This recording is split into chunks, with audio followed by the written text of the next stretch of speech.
Good morning, allies. I'm supposed to get to a meeting at 9 o'clock. It's 8:48 and I'm still stuck in the freeway with about 10 miles to go. In 4.3 miles. Man, the traffic. Turn right on South Normandy It's Avenue. funny.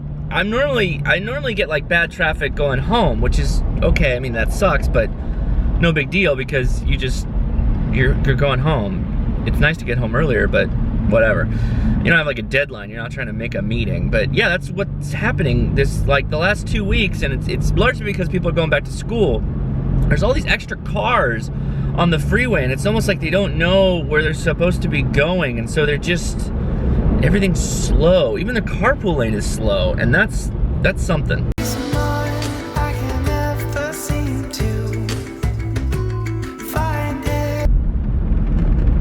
Guys, I forgot about something I've been meaning to talk to you about. This is a story time. It's the time I almost got my own pilot for a TV show, and it happened about 4 months ago.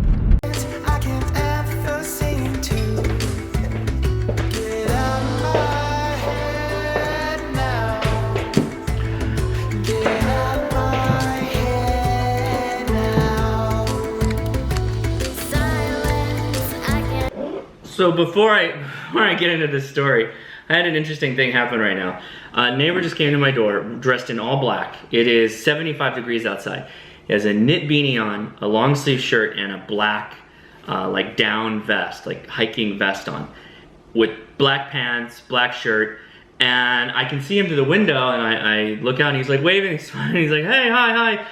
And I'm like, what is going on? Why are you dressed like that? It's 75 degrees outside. It's like warm. To me, this is warm. Like I have an undershirt on. I'm wearing too much clothes right now. Anyway, he comes to tell me, he's like, hey, is that white cat yours? I'm like, yeah. And he's like, oh, yeah. He has been shitting in my backyard, a Korean guy, shitting in my backyard for 4 weeks. And I'm like, it's possible that she's freaked out because of the construction and she doesn't want to, you know, use our backyard. And he's like, I just want to tell you, I'm going to start putting coffee grounds everywhere to scare her away, and I just hope nothing happens. I'm like, nah, you do what you gotta do, man. Do what you gotta do. Oh, Leia's calling me. Okay.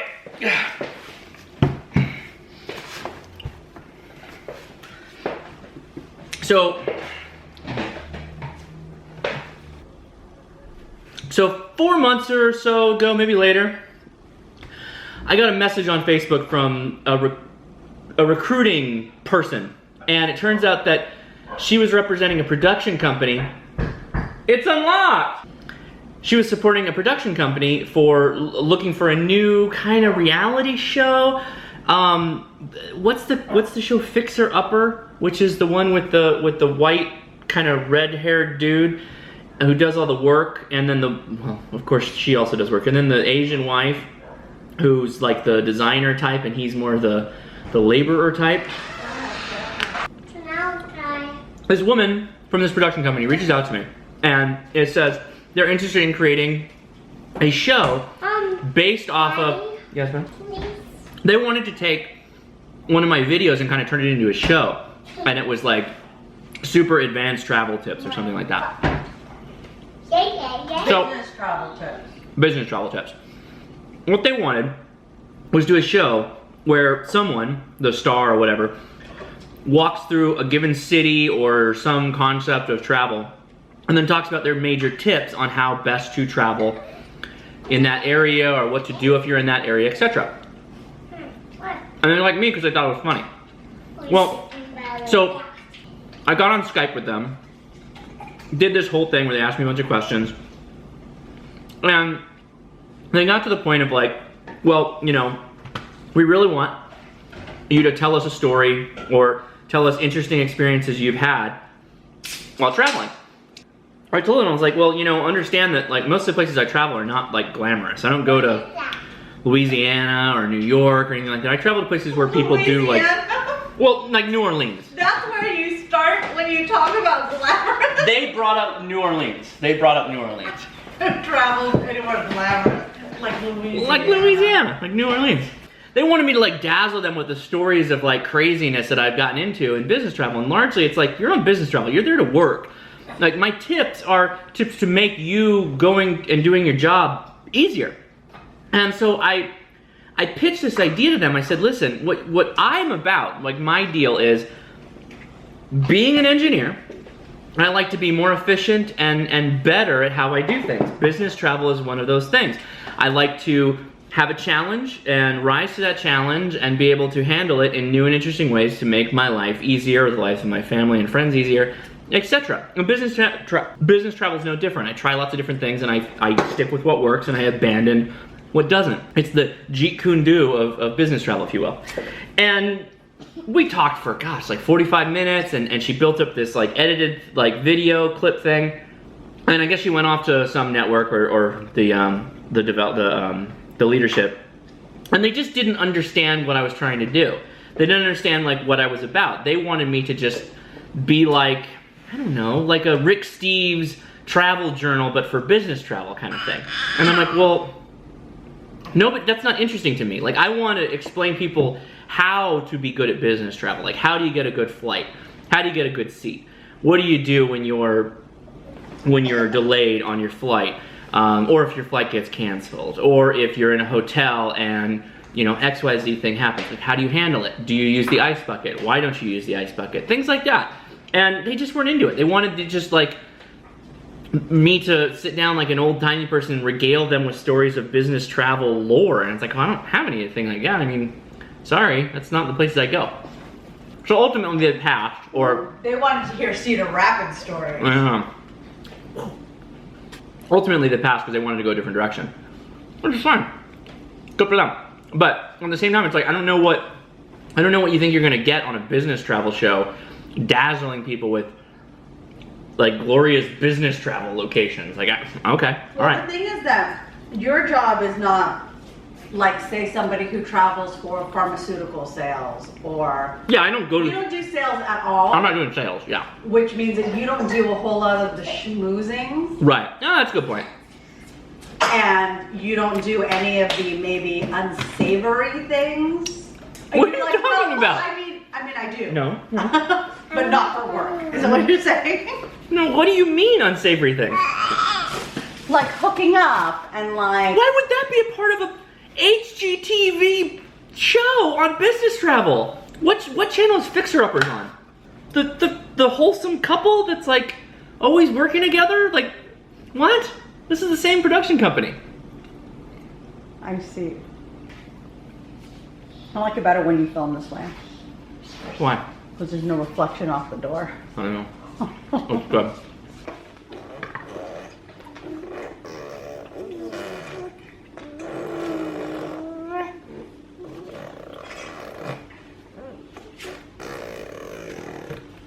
You are really good at blowing raspberries. His like lips just like flap and everything. So like one of the things that I had pitched, or just an idea that came to me, I was like, send me someplace random. Like send me someplace that's not like amazing. Send me someplace that's kind of interesting, maybe historically relevant. Historically relevant is like really my gig. Like send me somewhere of something like America history, historical, right? And I'll just wing it. Like don't even tell me where I'm going. Just drop me off at the airport, the post office, and then I'll just go for the weekend and come back. And I'm like, oh yeah, that's kind of interesting. And I would walk through what I would do, like if I didn't know where I was going, or you know, if I had travel, spur of the moment travel, where I had to be on a plane in like 12 hours, which has happened before. What do you do? Where do you get a hotel? How do you find a hotel? Where do you eat? Etc. Right? Nope, they didn't like it. They wanted me to be like the, you know, like the older dude, the well-versed in the ways of travel, with all his like Mr. Miyagi type tales and tips and tricks, you know what I mean? Yeah. But like a white dude business traveler. Like that's what they wanted. That was what the message seems to be. White dude business travel? Well, I mean like the quintessential picture or vision of a business traveler is like a white dude in a business suit. That's funny because more often than not, now it's Asians. No, it's still white people. Fly some more. It's still white people. Fair enough. Did you hear about the how the zodiacs are all wrong? Like all the dates are wrong because it boat? turns out no, the zodiacs, the 12 The zodiacs. symbols? The zodiac symbol? Okay. When you say zodiac to me, I think about a boat. Oh, really? You don't think about the killer? No. Oh, okay. You mean Ted Cruz? So, it turns out that there are 13 signs. They discovered like a 13th constellation. What? Yeah. No. So, No. well, No. NASA came out with the 13th constellation. Okay. NASA has nothing to do with astrology. No. They didn't say anything about astrology, but there were 12 constellations. Now there's 13. There according are to NASA. way more than 13 constellations. Whatever criteria they use to make it a zodiac constellation. Like when Jupiter's in your money house, is that like what they look for? I have no idea, but then all these people were like, You understand that there are I thousands don't of even know who I am anymore. That's how people were like on Twitter. They were like, what do you mean I'm an Aries? And then somebody tweeted, now my life finally makes sense. But dude, this has been a really good time for like Twitter and memes because It's always a good time! but Brangelina broke up, so now there are memes. Oh, the Angelina where she's drinking the soda, and she's like, Brad, hey, how you doing? And she's like, who dis? New phone. New phone, who dis? Yeah, that's Jennifer Aniston. That's not Angelina. Whatever. And you know what? In all honesty, I don't think that Jennifer Aniston gives a crap. No. Yeah. Why would she? Yeah, isn't she married now? I don't know. She has millions of dollars. Like, what did... Millions of dollars and no children. Did Angelina actually bore any of their Yeah. children? 2 of them? Vivian, I think. They have a lot of kids. Why'd they break up? There's like a bunch of rumors. One rumor is that Brad was banging Russian hookers.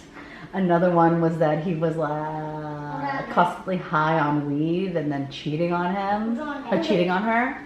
Cheating on himself with weed.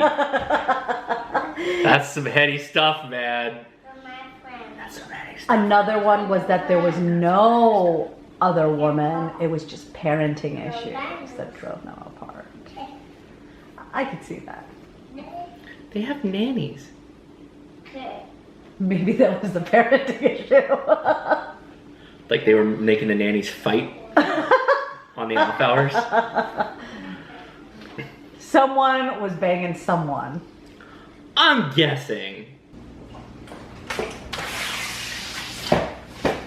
Alright guys, that'll do it. Question of the day. What was the last thing you bought for your wife on her birthday? Leia's birthday's coming up, and she has an Amazon wish list that she likes to treat as her own personal curated shopping list that we should not use for gifts to buy her.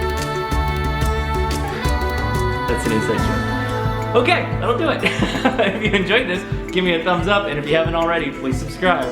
I will talk to you. So guys, that will do it for today. Tomorrow, what are we doing tomorrow? Well, tomorrow we've got to start getting Leia's office in order because as the dominoes fall in our house, it turns out that getting her office organized is the only way I can take the stuff out of my office, which belongs in her office, so that she has a place for it.